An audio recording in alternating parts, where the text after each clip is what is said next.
A Xunta de Galicia levará a cabo a ampliación da depuradora dos Praceres, un proxecto que foi presentado esta mañá polas conselleiras de Infraestructuras e a de Medio Mariño, as tres confrarías implicadas e aos representantes dos concellos de Pontevedra, Poio e Marín.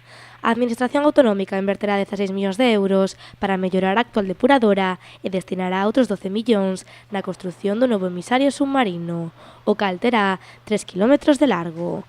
Na propia ampliación da ADAR, a Xunta inverterá 50 millóns. Temos decidido que é necesario polo sector marisqueiro tamén e polas exigencias da normativa europea de que estamos en unha zona sensible, que o que debemos facer por responsabilidade é avanzar tamén na ampliación da depuradora, na que actuaremos tamén no bombeo de cocheras, é un colector xeral, porque tamén temos o objetivo de eliminar esos vertidos en cocheras, que tamén é fundamental para garantías ao sector marisqueiro.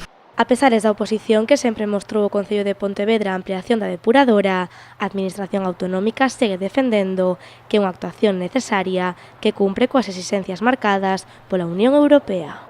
Eu creo que o saneamento da ría de Pontevedra ten que estar por riba de calquer interés político e interés dun partido concreto. Estamos a falar, como digo, do sector marisqueiro, do sector da pesca, do sector do turismo, das nosas praias. Están a analizar todos os datos técnicos, que dimos información técnica concreta que é preciso, é aconsellable, é responsable realizar a ampliación. Eu, en calquera caso, están os outros alcaldes que estaban presentes na mesa. Eu non vin no día de hoxe, na mesa de hoxe, oposición frontal do Concello de Pontevedra a ampliación da depuradora. Non só facemos por responsabilidade, porque é unha actuación, a mellora calidad das augas ten que estar por enriba das políticas, porque é unha actuación necesaria, por responsabilidade e consensuada ademais coa Unión Europea.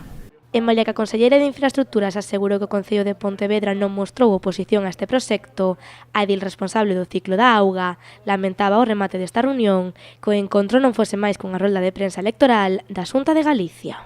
Non se aporta documentación técnica, enseñóusenos un PowerPoint con uns debuxos e uns gráficos.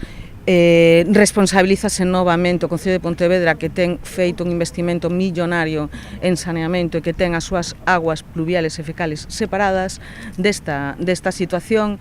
A verdade é que, nada novo, máis que, como en outras reunións, máis do mesmo. O plan de saneamento da ría de Pontevedra agora emplázannos a que estará rematado en decembro, por tanto, non hai ese documento técnico que nos agardábamos que nos desen hoxe. Outra vez, unha roda de prensa electoral das conselleiras e intentar responsabilizar e botar balóns fora de algo que é da súa competencia. A Xunta de Galicia asegurou que a ampliación é innegociable e que se trata dunha actuación integrada na paisaxe e no territorio.